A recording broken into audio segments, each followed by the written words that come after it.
You had a chance to watch Utah's game against UCLA, 14-7. When you look at their D, what can you say? Just the same thing you say every year when you watch Utah on defense. One of the top defenses in the country. Those guys do a really nice job. I mean, they're really physical up front. They understand their scheme. Really tough in the red zone. Just impressive, and it'll be a great challenge for us. In what way do you feel like the running game is better than a year ago? And if you do, in what way do you feel like it is?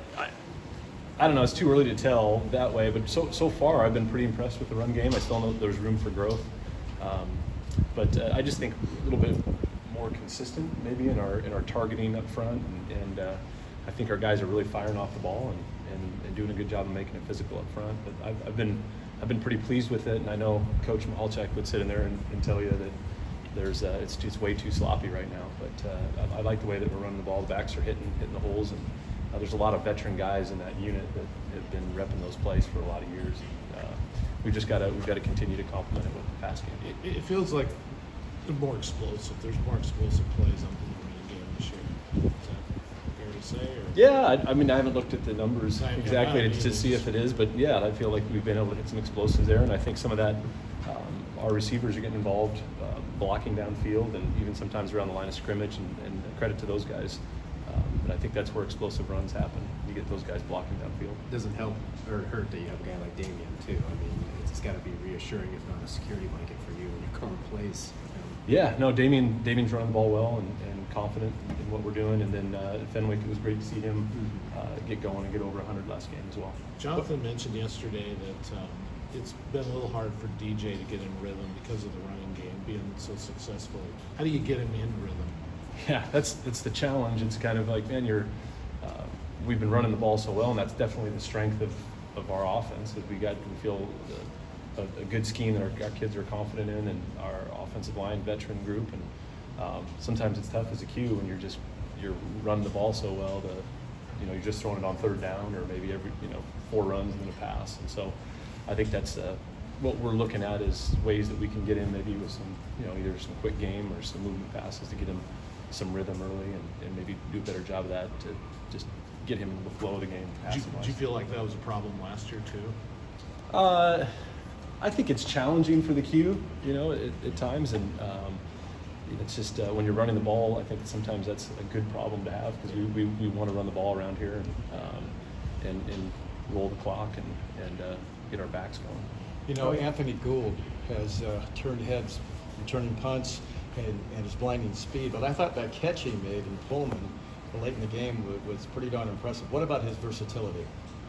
Yeah, I just love. He's a competitor, and really, I was kind of frustrated in the game because he won some routes early in the game that whether the protection broke down or the underneath coverage forced it to go to another spot. But I really like the way he's playing. He's playing fast right now.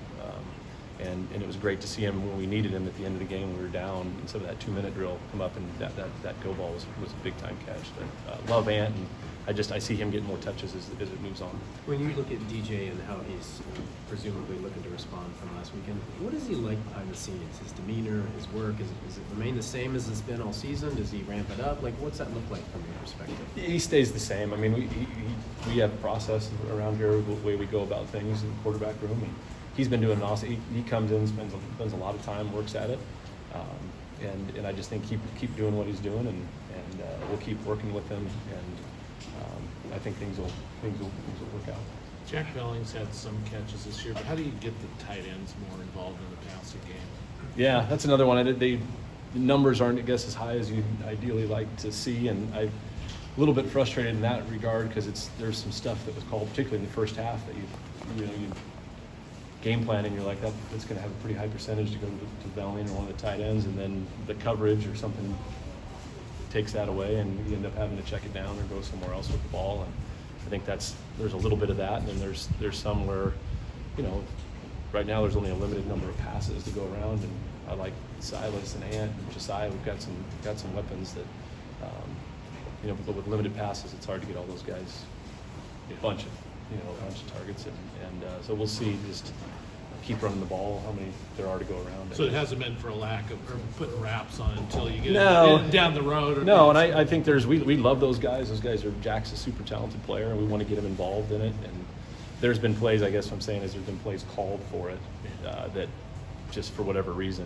they haven't ended up there. They've ended up somewhere else, or like I said, he has to tuck in and go scramble or some for some reason. When you look at the inaccuracy in the passing the last couple of weeks, after looking at film and evaluating things, what do you attribute that to? Is there any one thing, or is it a variety of things? I think it's a variety of things. There's obviously some passes that DJ, he missed, in there that he'd like to have back. But there's also some plays where maybe we didn't win the route on the outside. Maybe the defense covered the route. He had to throw it away. I thought there was some good reps, and we talked about in the QB room of taking some of that stuff when they give it to you. But there's also some opportunities where you need to throw the ball away and go to 2nd and 10 or whatnot. And I think he's doing a pretty good job of if stuff's not there, getting the ball out and avoiding a negative play. But in the passing game, I just think we've got to be cleaner all the way around. And we've talked about it as a unit, being tighter with protection up front, timing with the route and the receivers. I do think there's a little bit of, with some of our guys have been a little bit dinged up, haven't probably practiced as much during the week with some timing elements that, as these guys, as they get back and get healthier, they're practicing more, and I think the timing, will help DJ there as well. Now that you've kind of had just time to reflect, you and the team have had time to reflect after Saturday, just what is the main focus for the offense kind of heading into this week to prepare for Utah? I think we go back to our, like I said, go back to our process of, improving, learning what we can from the Washington State game, making those corrections, and then dialing into this game plan and putting together a really good week of practice. And I've been pleased these first couple days on a short week. These guys have come out hungry and dialed in and focused on the task at hand. And I just think we can put together a great week of practice, and I think that'll show up on Friday. Deshaun played a lot in the second half. Does that just go to your mindset of whoever's got the hot hand is going to play? Yeah, and we trust KB with making that call, and he's got a good feel for those guys on the sideline. And I think that the hot hand who's seeing it well, and Fenn was running really well and got hot. I don't think there's anything more to it than that. Pretty good. Thanks, Coach. Thank